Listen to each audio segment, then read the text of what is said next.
Good morning, students.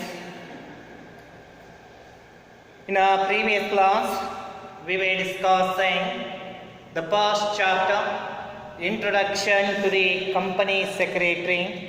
In that, some of the concepts we had discussed. Today, in this class, we will come across with the next concept called Procedure for Appointment of Company Secretary. As you know that, who is to be called as a company secretary? Company secretary is the confidential officer of the company to whom some confidential matters are assigned or some confidential activities are entrusted. That person is called as a company secretary. And even we had discussed the qualification, right? Statutory qualification and a general qualification.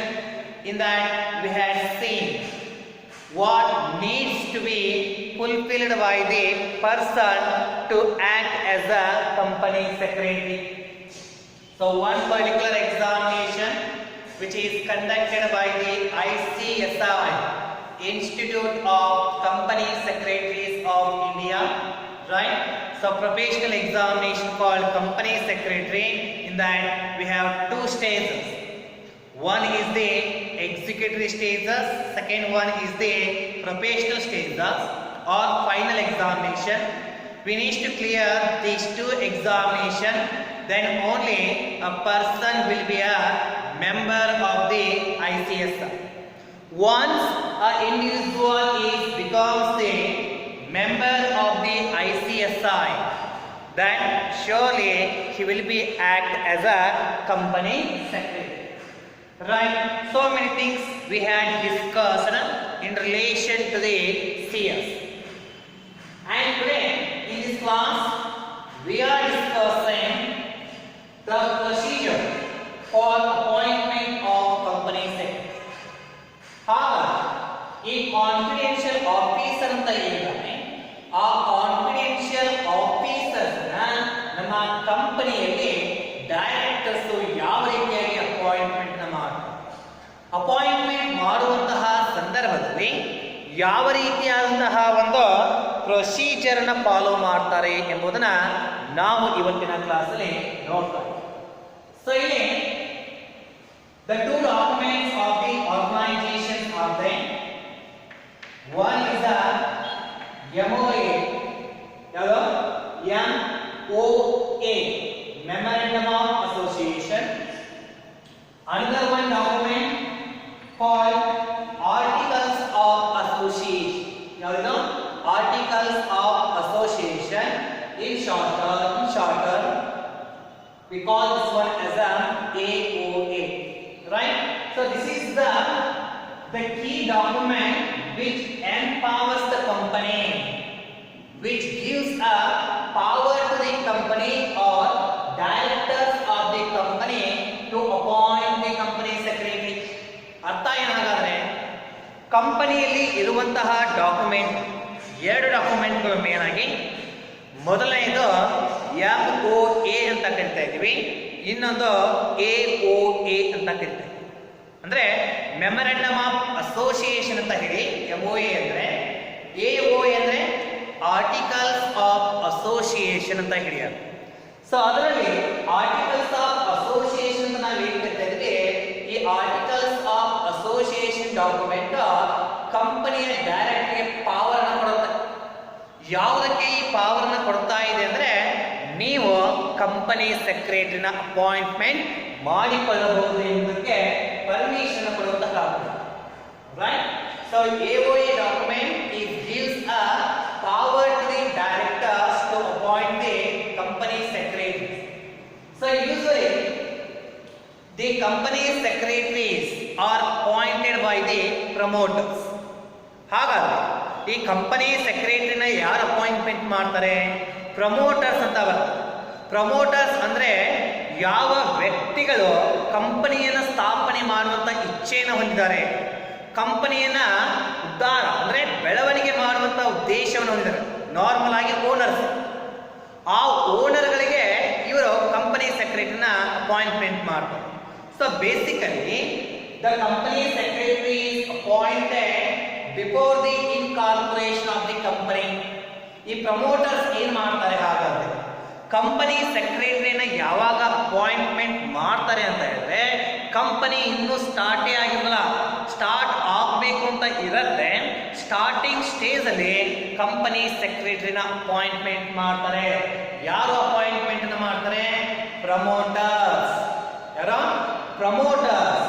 ಹಾಗಾದ್ರೆ company ಸ್ಥಾಪನೆ ಆಗೋದಕ್ಕಿಂತ ಮುಂಚೆ before the establishment of the company a person called secretary is appointed. That secretary is called as a pro term secretary. ಏನದು? pro term secretary, right? So why this pro term secretary is appointed by the promoters of the company to make help in the incorporation of the company. Promoters pro term ಸೆಕ್ರೆಟರಿನ ಯಾಕೆ appointment ಮಾಡ್ತಾರೆ ಅಂತ ಹೇಳಿದ್ರೆ company ಸ್ಥಾಪನೆ ಮಾಡುವಂತಹ ಸಂದರ್ಭದಲ್ಲಿ company secretary help ಆಗಲಿ ಅನ್ನುವಂತ ಕಾರಣಕ್ಕಾಗಿ ಪ್ರೋ ಟರ್ಮ್ ಸೆಕ್ರೆಟರಿನ ಪ್ರಮೋಟರ್ಸ್ ಅಪಾಯಿಂಟ್ಮೆಂಟ್ ಮಾಡ್ತಾರೆ. Okay, so this next once the incorporation of the company is over, right? ಹಾಗಾದ್ರೆ ಒಂದು ವೇಳೆ ಕಂಪನಿ ಸ್ಥಾಪನೆ ಆಯ್ತು, ಈ ಪ್ರೋಟರ್ಮ್ ಅಷ್ಟೇ ಹೌದಾ? ಪ್ರೋಟರ್ಮ್ ಅಂದ್ರೆ ಕಂಪನಿ ಸ್ಥಾಪನೆ ಆಗೋದಕ್ಕಿಂತ ಮುಂಚೆ ಇದ್ದಂತಹ ಸೆಕ್ರೆಟರಿ, ಅವರು ಲೀಗಲ್ ಆಗಿರೋಲ್ಲ, ಹೆಲ್ಪಿಗೋಸ್ಕರ ತೆಗೆದುಕೊಂಡಿರ್ತಾರೆ. once the establishment of the company is over, then the directors of the company is going to hold a meeting, and in that meeting with the help of articles of association, with the help of meeting, they are going to pass the resolution. ಹೌದಾ? ಅರ್ಥ ಏನಾಗಾದ್ರೆ so company ಸ್ಥಾಪನೆ ಆಯಿತು, ಸ್ಥಾಪನೆ ಆದ ನಂತರ articles of association ದಲ್ಲಿ mention ಮಾಡ್ತಾರೆ. Articles of association ದಲ್ಲಿ ಇಲ್ಲಿ ಮೆನ್ಷನ್ ಮಾಡೋದು ಅರ್ಥ ಏನಪ್ಪಾ ಅಂದ್ರೆ ಇದರ ಒಂದು ಪರ್ಮಿಷನ್ ತೆಗೆದುಕೊಂಡು ಆರ್ಟಿಕಲ್ಸ್ ಆಫ್ ಅಸೋಸಿಯೇಷನ್ ಪರ್ಮಿಷನ್ ತೆಗೆದುಕೊಂಡು ನಂತರ ಕಂಪನಿ ಸ್ಥಾಪನೆ ಆದ ಮೇಲೆ ಒಂದು ಮೀಟಿಂಗ್ ಅನ್ನ ಮಾಡ್ತಾರೆ. ಸೊ ಆ ಮೀಟಿಂಗ್ ಅಲ್ಲಿ ಚೇರ್ಮನ್ಸ್ ಆಗಿರ್ಬೋದು, ಡೈರೆಕ್ಟರ್ಸ್ ಆಗಿರ್ಬೋದು, ಶೇರ್ ಹೋಲ್ಡರ್ಸ್, ಮೆಂಬರ್ಸ್ ಎಲ್ಲರ ಉಪಸ್ಥಿತಿಯಲ್ಲಿ ಒಂದು ರೆಸಲ್ಯೂಷನ್ ಅನ್ನ ಪಾಸ್ ಮಾಡ್ತಾರೆ. ರೆಸಲ್ಯೂಷನ್ ಅಂದ್ರೆ ಏನ್? ಹಾಗಾದ್ರೆ ರೆಸಲ್ಯೂಷನ್ ಅರ್ಥ ಏನಪ್ಪಾ ಅಂದ್ರೆ ಫಾರ್ಮಲ್ ಆಗಿ ಒಂದು ವಿಷಯವನ್ನು ಡಿಸ್ಕಷನ್ ಮಾಡಿ ಆ ಒಂದು ವಿಷಯಕ್ಕೆ ಸಮ್ಮತಿ ಇದೆಯಾ ಇಲ್ವಾ ಎಂಬುದನ್ನು ತಿಳ್ಕೊಂಡು ಅದನ್ನ ಫಾರ್ಮಲ್ ವೇ, ಹೌದಾ, ಫಾರ್ಮಲ್ ಆಗಿ ಅದಕ್ಕೆ ಒಂದು ಒಮ್ಮತವನ್ನು ಕೊಡುವಂತಹ ಪದ್ಧತಿ, ಒಂದು ಸಿಚುವೇಶನ್, ಅದಕ್ಕೆ ನಾವು ಕರಿತೀವಿ ರೆಸಲ್ಯೂಷನ್ ಅಂತ ಹೇಳಿ. So what they are saying here, once the company is established, the directors of the company is going to hold a meeting. For what purpose they are conducting this meeting here? To appoint the company secretary. So in that meeting they are going to raise the issue called appointment of the company secretary, and they are going to take the permission of all the members, directors, chairmen, debenture holders and all things. If a result is a positive one, in the sense if members of the organization called company, they have accepted a particular person to appoint the company secretary, then the appointment of the company secretary will be made in the organization. ಅಂದ್ರೆ meeting ಅನ್ನು conduct ಮಾಡಿ ಆ meeting ಅಲ್ಲಿ ಇರುವಂತಹ debenture holder ಆಗಿರ್ಬೋದು, share ಹೋಲ್ಡರ್ಸ್ಗಳಾಗಿರ್ಬೋದು, members, directors, ಚೇರ್ಮನ್ಗಳು, so ಈ ಒಂದು ವಿಷಯಕ್ಕೆ ಸಂಬಂಧಪಟ್ಟ ಹಾಗೆ ಈ ವ್ಯಕ್ತಿ ಇಷ್ಟು ಕ್ವಾಲಿಫಿಕೇಶನ್ ಹೊಂದಿದ್ದಾನೆ, ಎಲಿಜಿಬಲ್ ಇದ್ದಾನೆ, ಅವನನ್ನ ಕಂಪನಿ ಸೆಕ್ರೆಟರಿಯಾಗಿ ಅಪಾಯಿಂಟ್ಮೆಂಟ್ ಮಾಡಬೇಕು ಅಂತ ಹೇಳಿ ಅವರು ಒಂದು ಇಶ್ಯೂವನ್ನು ರೇಸ್ ಮಾಡಿದಾಗ, ಒಂದು ಆ ವಿಷಯವನ್ನು ಮುಂದಿಟ್ಟಾಗ ಎಲ್ಲ ವ್ಯಕ್ತಿಗಳು ಸಮ್ಮತವನ್ನು ವ್ಯಕ್ತಪಡಿಸಿ ಸಮ್ಮತ ಏನಾದರೂ ಪಾಸಿಟಿವ್ ವೇ ಇತ್ತು, ಪಾಸಿಟಿವ್ ವೇ ಇತ್ತಂದ್ರೆ ಅಪಾಯಿಂಟ್ಮೆಂಟ್ ಮಾಡಬಹುದು ಅಂತ ಇತ್ತು ಅಂದ್ರೆ ಅದಕ್ಕೆ ಆ ಸಂದರ್ಭದಲ್ಲಿ ಕಂಪನಿ ಸೆಕ್ರೆಟರಿ ಅಪಾಯಿಂಟ್ಮೆಂಟ್ ಆಗ್ತಾನೆ. So in simple we can say how what is the procedure for the appointment of the company secretary to conduct a meeting, and in that meeting a resolution must be passed. For what purpose? For the purpose of appointment of the company secretary, and for that particular issue the resolution is to be passed. The acceptance is to be taken from all the members, debenture holders, directors, chairmen. If they have given their acceptance, then a person, qualified person, will be appointed as a company secretary. Right? After the appointment, after passing the resolution, the same person's name will be mentioned as a company secretary with the help of articles of association. Articles of association ಈ ಒಂದು power ಅನ್ನು ಕೊಟ್ಟಿರುತ್ತೆ. ಈ ಪವರ್ಗೆ ಅನುಗುಣವಾಗಿ company secretary appointment ಆದ ಮೇಲೆ ಆತನನ್ನ company secretary ಅಂತ ಹೇಳಿ ಕಂಪನಿಯ ಡಾಕ್ಯುಮೆಂಟ್ಗಳಲ್ಲಿ ಬರೆಯುವಂಥದ್ದಾಗಿರುತ್ತೆ. So this is how the company secretary is to be appointed. So ಹಾಗಾದರೆ ಅಪಾಯಿಂಟ್ಮೆಂಟ್ ಮಾಡಬೇಕಂದ್ರೆ ಒಂದು ಫಾರ್ಮಲ್ ಮೀಟಿಂಗನ್ನು ಕಂಡಕ್ಟ್ ಮಾಡಬೇಕು. ಆ ಮೀಟಿಂಗನ್ನು ಕಂಡಕ್ಟ್ ಮಾಡಿ ಅದರಲ್ಲಿ ಆ ಕ್ವಾಲಿಫೈಡ್ ಪರ್ಸನನ್ನು ಎಲ್ಲರ ಮುಂದೆ ಇಶ್ಯೂವನ್ನು ಎತ್ತುವುದರ ಮುಖಾಂತರ, ವಿಷಯವನ್ನು ತೆಗೆಯುವುದರ ಮುಖಾಂತರ ಆ ವ್ಯಕ್ತಿ ಅಪಾಯಿಂಟ್ಮೆಂಟ್ ಆಗಲಿಕ್ಕೆ ಯೋಗ್ಯದಾನ ಇಲ್ವಾ ಎಂಬ ಡಿಸ್ಕಷನ್ ಮಾಡಿ ನಂತರ ಆತನನ್ನು ಅಪಾಯಿಂಟ್ಮೆಂಟ್ ಮಾಡುವುದು. Right? So why appointing the company secretary? The agreement is to be undertaken in between the company and secretary. Right? ಯಾವುದು ಅಗ್ರಿಮೆಂಟ್ ಅಂತ ನಾವು ಕರೀತಾ ಇದ್ದೀವಿ. ರೈಟ್? ಸೊ ಇಲ್ಲಿ ಯಾವಾಗ ಒಬ್ಬ ವ್ಯಕ್ತಿಯನ್ನ ಕಂಪನಿ ಸೆಕ್ರೆಟರಿಯಾಗಿ ಅಪಾಯಿಂಟ್ಮೆಂಟ್ ಮಾಡ್ತಾರೆ ಅಂತಹ ಸಂದರ್ಭದಲ್ಲಿ ಆ ಸೆಕ್ರೆಟರಿ ಮತ್ತು ಕಂಪನಿಯ ಮಧ್ಯೆ ಒಂದು ಅಗ್ರಿಮೆಂಟ್ ಆಗುತ್ತೆ. This agreement relating to some matters. What are the matters are to be discussed? What are the matters are to be inserted in the agreement is that first one,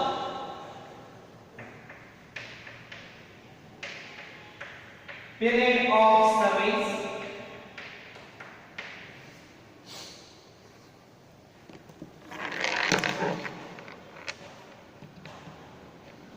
Second one,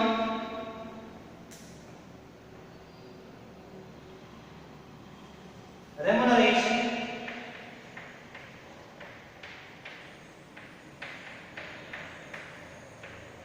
Third one, period of probation.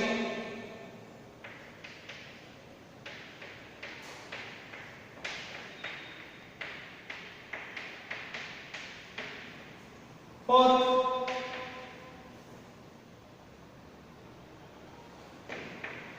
PF, gratuity.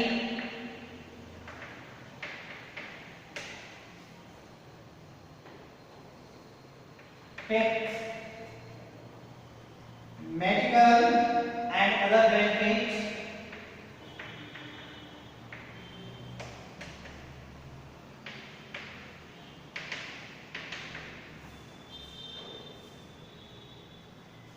Condition for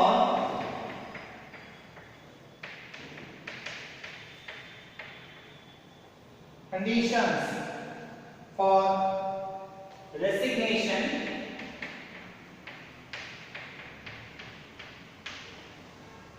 dismissal,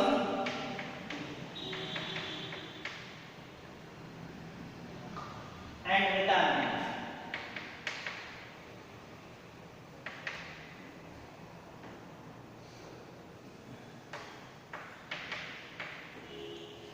So These are the issues on insert or taken place in the agreement of the company and company secretary. ಯಾವಾಗ company ಸೆಕ್ರೆಟರಿನ appointment ಮಾಡ್ತಾರೆ ಆ ಸಂದರ್ಭದಲ್ಲಿ company ಮತ್ತೆ ಸೆಕ್ರೆಟರಿಯ ಮಧ್ಯೆ ಒಂದು agreement ಆಗುತ್ತೆ. ಆ agreement ಈ ಎಲ್ಲ ವಿಷಯಗಳಿಗೆ ಸಂಬಂಧಪಟ್ಟ ಹಾಗೆ ಇರುತ್ತೆ. So what are the points are inserted or included in the agreement?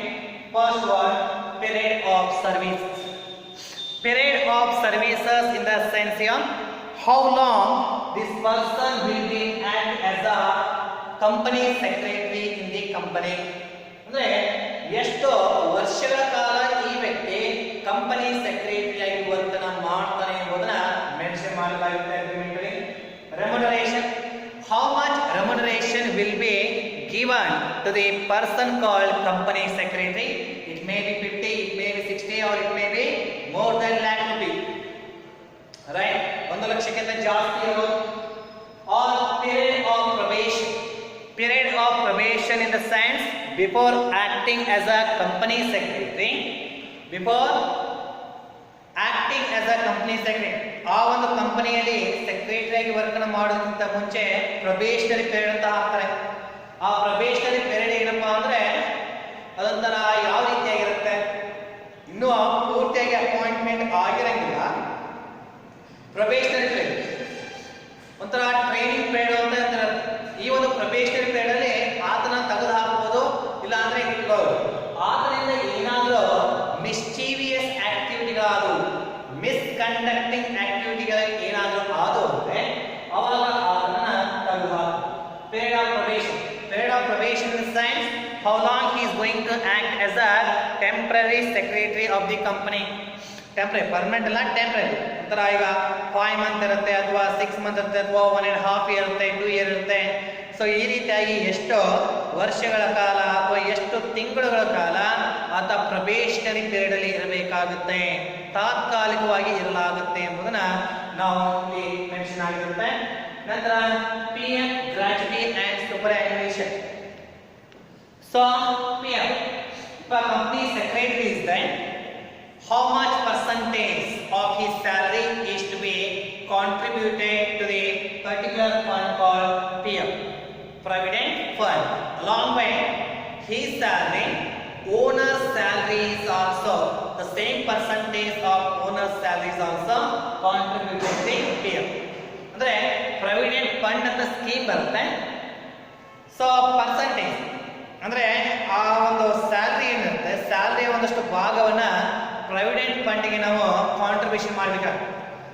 Employee ಅಷ್ಟೇ ಅಲ್ಲ, ಎಂಪ್ಲಾಯರ್ ಕೂಡ ಕಾಂಟ್ರಿಬ್ಯೂಷನ್ ಮಾಡಬೇಕು. ನಂತರ ಗ್ರಾಚ್ಯುಟಿ, ಇದು ರಿಟೈರ್ಮೆಂಟ್ ಬೆನಿಫಿಟ್. ಗ್ರಾಚ್ಯುಟಿ ಅಂದ್ರೆ after the retirement of the person some portion will be given because of his service in the organization. That is what we are saying gratuity. ಅಂದ್ರೆ ಆತ ನಿರಂತರವಾಗಿ ಆ ಒಂದು ಸಂಸ್ಥೆಯಲ್ಲಿ ಕೆಲಸವನ್ನ ಮಾಡಿರ್ತಾನೆ.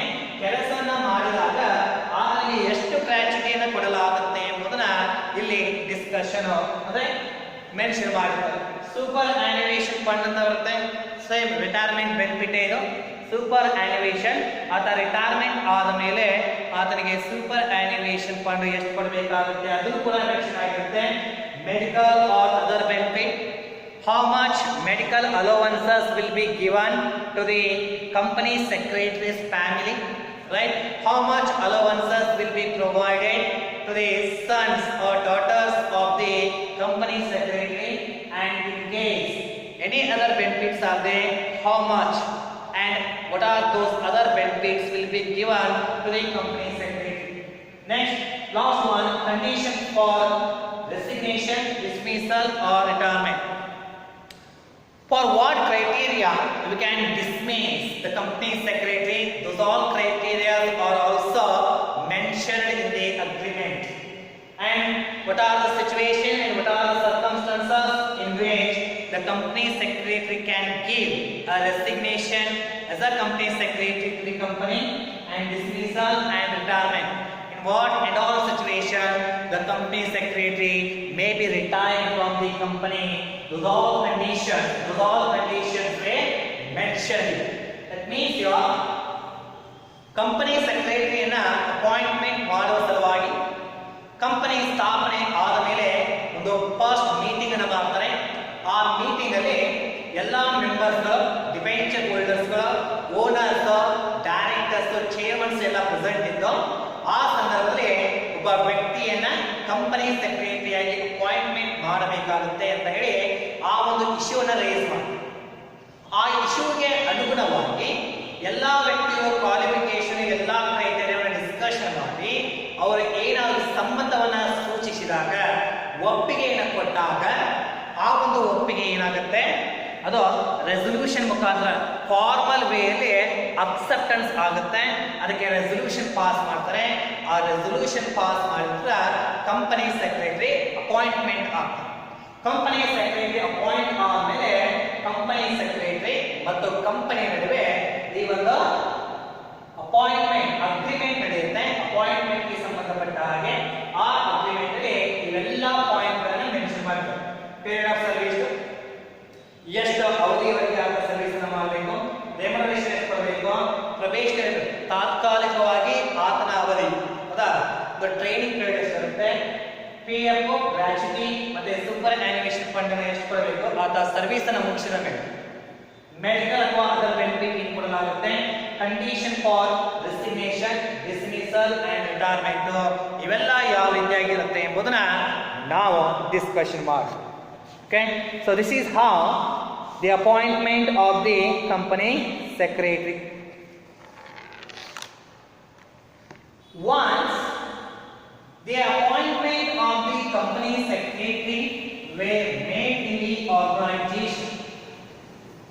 So ಯಾವಾಗ ಒಬ್ಬ ವ್ಯಕ್ತಿಯನ್ನ ಕಂಪನಿ ಸೆಕ್ರೆಟರಿಯಾಗಿ ಅಪಾಯಿಂಟ್ಮೆಂಟ್ ಮಾಡ್ತಾರೆ ಅಂತಹ ಸಂದರ್ಭದಲ್ಲಿ ಸೊ ಅದೇ ಮ್ಯಾಟರ್ ನ ನಾವು ಡಾಕ್ಯುಮೆಂಟ್ ಅಲ್ಲಿ ಎಂಟ್ರಿ ಮಾಡಿ, ನಾ ಹೇಳಿದ್ದೇನೆ ಯಾವ document, AOA, right?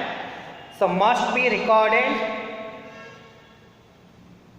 The appointment of the company secretary must be recorded with a AOA, Articles of Association, or permission ಕೊಟ್ಟಿರುತ್ತೆ, sorry. So once the appointment of the company secretary were made, the same issue must be recorded in the register of directors. ಯಾವುದು? Register of directors. ಹೌದಾ? ಅಂದ್ರೆ ಯಾವಾಗ company ಸೆಕ್ರೆಟರಿನ appointment ಮಾಡ್ತಾರೆ, ಆ company secretary appointment ಆದ ನಂತರ ಅದೇ ಮ್ಯಾಟರ್ನ ನಾವು ಕಂಪನಿಯಲ್ಲಿರುವಂತಹ ರಿಜಿಸ್ಟರ್ ಆಫ್ ಡೈರೆಕ್ಟರ್ ಅಲ್ಲಿ ಮೆನ್ಷನ್ ಮಾಡಬೇಕು. ಅದರ ಜೊತೆಗೆ the notice must be scent.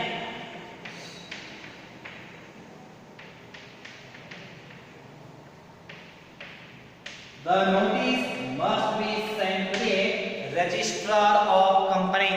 ಅಂದ್ರೆ ಈ ಒಂದು ಪ್ರದೇಶಕ್ಕೆ ಸಂಬಂಧಪಟ್ಟ ಹಾಗೆ ರೀಸನ್ ನಾವು ಕರೀತೀವಿ, ಕಾರಣ ಅಲ್ಲ, ರೀಸನಲ್ ಬ್ಯಾಲೆನ್ಸ್, ರೀಸನಲ್ ಅಂತ ಬರುತ್ತಲ್ಲ. ಸೊ ರೀಸನ್ಗಳಿಗೆ ಸಂಬಂಧಪಟ್ಟ ಹಾಗೆ, ಪ್ರದೇಶಗಳಿಗೆ ಸಂಬಂಧಪಟ್ಟ ಹಾಗೆ ಕಂಪನಿಯ ಆಕ್ಟಿವಿಟಿಗಳನ್ನು ನೋಡಿಕೊಳ್ಳುವ ಸಲುವಾಗಿ ಒಬ್ಬ ಪರ್ಸನ್ ಇರ್ತಾನೆ. ಆ ವ್ಯಕ್ತಿ ಯಾರಪ್ಪ ಅಂದ್ರೆ ರಿಜಿಸ್ಟ್ರಾರ್ ಆಫ್ ಕಂಪನಿ ಅಂತ ನಾವು ಕರಿತೀವಿ. So registrar of company, so ಇಲ್ಲಿ ನಾವು ಅಪಾಯಿಂಟ್ಮೆಂಟ್ ಆಫ್ ಕಂಪನಿ ಸೆಕ್ರೆಟರಿನ ಮಾಡಿದ ಮೇಲೆ ಅದೇ ಒಂದು ಮ್ಯಾಟರ್ ಅನ್ನ ಯಾರಿಗೆ ಸೈನ್ ಮಾಡಬೇಕು, ರಿಜಿಸ್ಟ್ರಾರ್ ಆಫ್ ಕಂಪನಿ ನೋಟಿಸ್ ಮುಖಾಂತರ ಈ ವ್ಯಕ್ತಿಯನ್ನ ಕಂಪನಿ ಸೆಕ್ರೆಟರಿಯಾಗಿ ಅಪಾಯಿಂಟ್ಮೆಂಟ್ ಮಾಡಿಕೊಳ್ಳಲಾಗಿದೆ ಎನ್ನುವಂತ ವಿಷಯವನ್ನ ನಾವು ರಿಜಿಸ್ಟರ್ ಆಫ್ ಕಂಪನಿಗೆ ಅಲ್ಲಿ ನೋಟಿಸ್ ಅನ್ನ ಕಳಿಸಬೇಕಾಗುತ್ತೆ. ಈ ನೋಟಿಸ್ ಅನ್ನ ಕಳಿಸಿದ ಮೇಲೆ ಅಪಾಯಿಂಟ್ಮೆಂಟ್ ಆಫ್ ಕಂಪನಿ ಸೆಕ್ರೆಟರಿ ಮುಕ್ತಾಯವಾಗುತ್ತೆ. Okay, so this is what the appointment of the company secretary. Next, some concepts are there here. Part-time CS. Part-time CS artha ಏನು? If a secretary is working as a secretary in 2 or more organizations or in a 2 or more companies, that secretary is called as a part-time company secretary. ಒಬ್ಬ company secretary 2 ಅಥವಾ 3 ಕಂಪನಿಗಳು, ಹೌದಾ, ಒಂದಕ್ಕಿಂತ ಜಾಸ್ತಿ ಕಂಪನಿಗಳಲ್ಲಿ work ಅನ್ನ ಮಾಡ್ತಾ ಇದ್ರೆ ಆತನಿಗೆ ನಾವು ಪಾರ್ಟ್ ಟೈಮ್ ಕಂಪನಿ ಸೆಕ್ರೆಟರಿ ಅಂತ ಹೇಳಿ ಕರೀತಾ ಇದ್ದೀವಿ. Next one, secretary in whole time practice. Secretary in whole time practice. So whole time practice secretary means here they are not to be employed in any organization as a company secretary, but they are going to create a firm here, right? Practicing firm of company secretary in which they are going to handle the various companies documents, various companies matters. ಅಂದ್ರೆ ಇವರ ಕಂಪನಿಯಲ್ಲಿ employment base ಆಧಾರದ ಮೇಲೆ CS ಅಂತ appointment ಆಗಂಗಿಲ್ಲ.